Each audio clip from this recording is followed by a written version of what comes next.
Well, hey there, folks. How you doing? Out here in the backyard. Just got done mowing the lawn. Today's Friday, June 9th, 2023. I did use my Kobalt 40-volt electric mower. The grass grew longer than it has so far. We've been getting a lot of rain out here, as you can see in northern Nevada. Pretty much every morning it starts off nice and sunny. And then by about noon, 1 o'clock, the thunder clouds start rolling in. Start to get some thunder and some lightning off in the distance. And then we'll usually get some rain, maybe about 3, 4 o'clock. The winds will pick up around that time, maybe 20, 25, 30 mile an hour winds. And then by about 7, 8 o'clock at night, everything is calm all night long. And the same thing all over again the next day. I guess this is like our monsoon season up here, I guess. I know when I lived down in Las Vegas, it was like July and August. But I guess we get it a little earlier up here, if that's what they call it. Anyways, as you can probably see, if I look at the lawn this way, you can see the lines in it this way. And you can see the lines in it this way. That's because I did do a diagonal cut. I did do a 45 this way and a 45 that way. And the reason I did that with the Kobalt 40-volt battery mower is because when the lawn's a little longer, it just, it cuts through it pretty good, but it leaves stragglers everywhere, and I'm pretty picky. So it's not going to hurt to go over it diagonal. That way you get all the stragglers. Gives it a diamond pattern.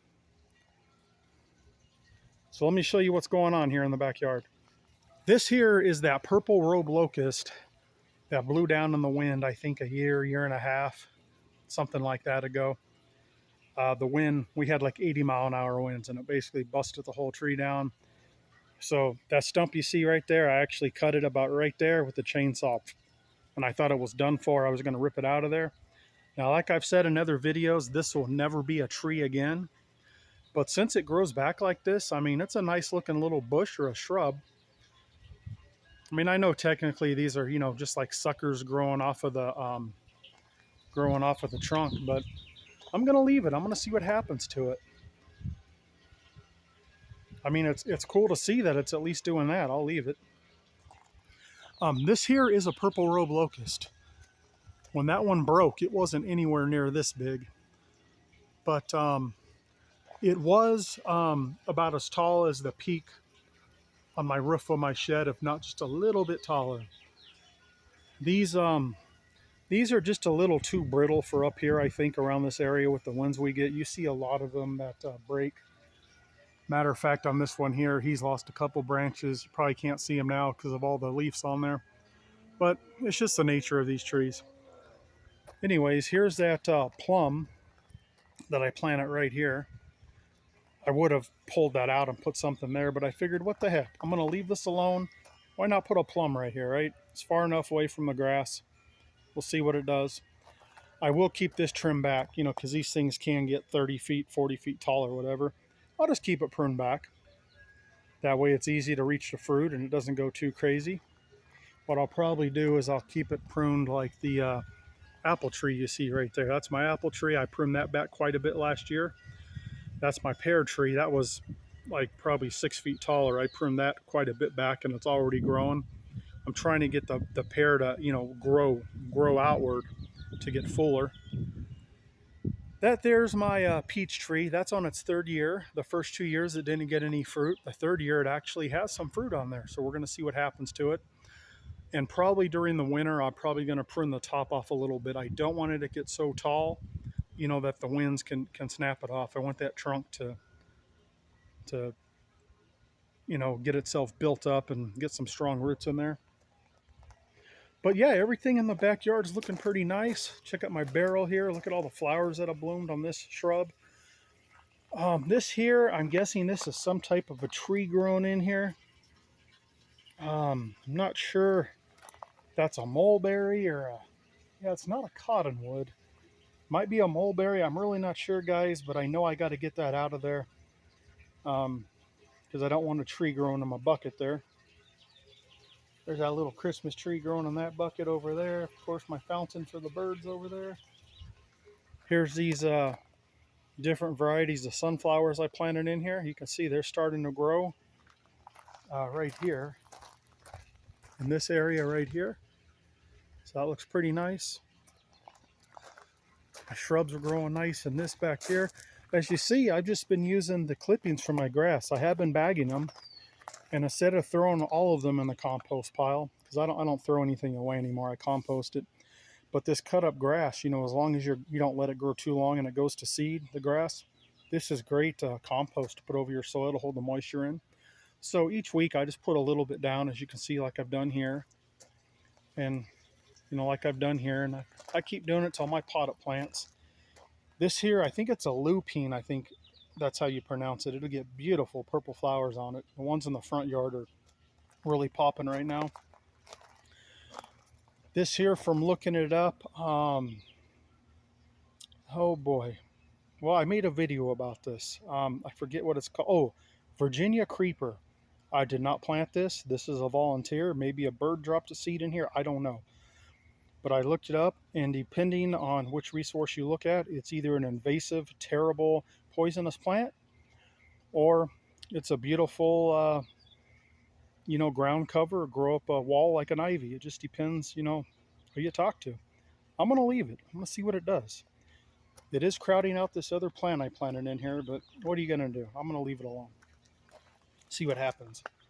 There's my owl standing guard there. He's probably at least 4 years old now. Getting some patina on him.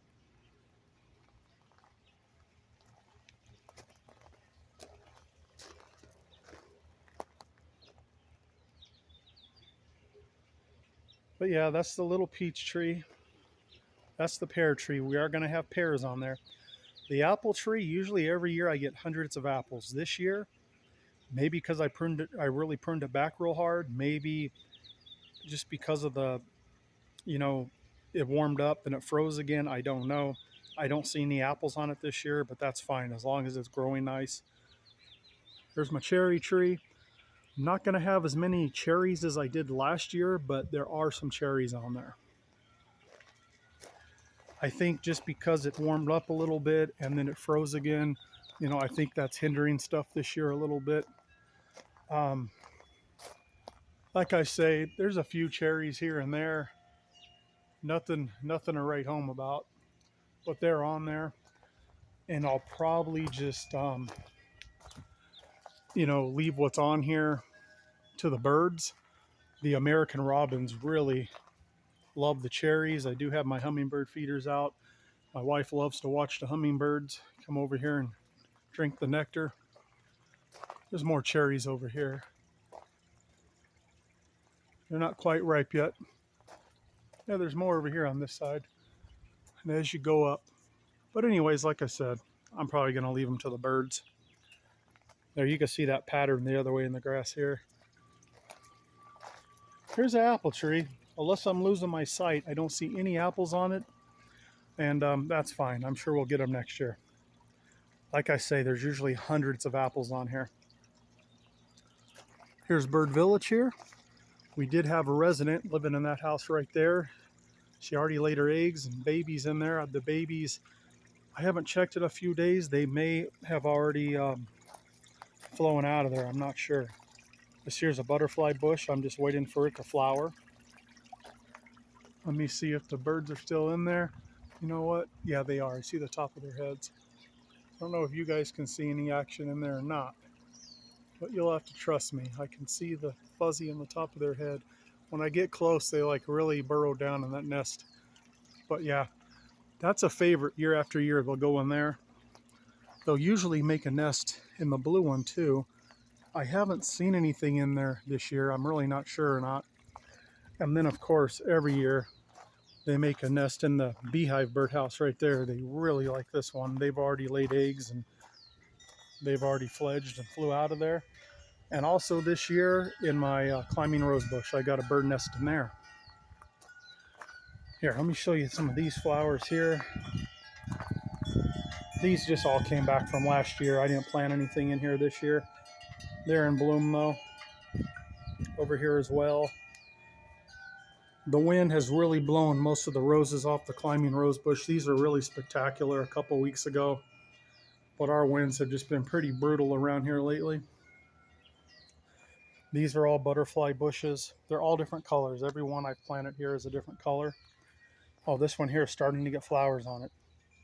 I forget which is which. I know I've got white, dark purple, light purple, pink, possibly maybe a yellow or a red. I'm going to have to wait. But yeah, those should look pretty nice.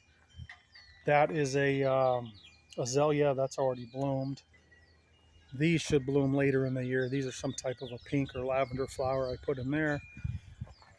That's just a volunteer sunflower, so I figure why not leave it. Look, my grass plants are really popping, huh? They're getting big again. You can see these are two different types here. Look at how big these ones get. These will keep getting bigger. This makes a great habitat for lizards and stuff to go in there.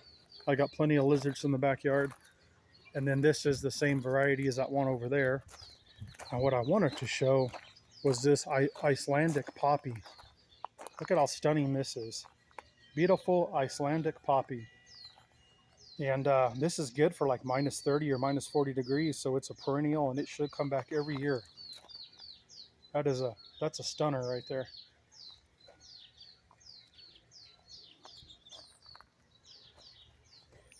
But you can kind of see what's going on. Same as always, just, you know, stuff's really starting to pop out here now and starting to grow. Unfortunately, the tortoise just decimated this here. This was a evening primrose and some type of like a lavender type color flower. The tortoise decimated this one too, but it's growing back. This is primrose. You can see one of the roses, the flowers in bloom there. I have moved my tortoises out of the yard because they were just totally just destroying my grass. And see, when the tortoises eat the grass, they just don't take a little off the top and move along. They just eat it all the way down to the roots. They've done a lot over there. But yeah, I'm going to put them on the side of the house, which I did, and they can stay over there for a while. There's that ivy. It's doing really good over there. Here's this orange rocket brayberry. That's doing great. I get strawberries off of this every day. All right, folks. Got a lot of strawberries here anyways. There's an update of the backyard. Thanks for watching.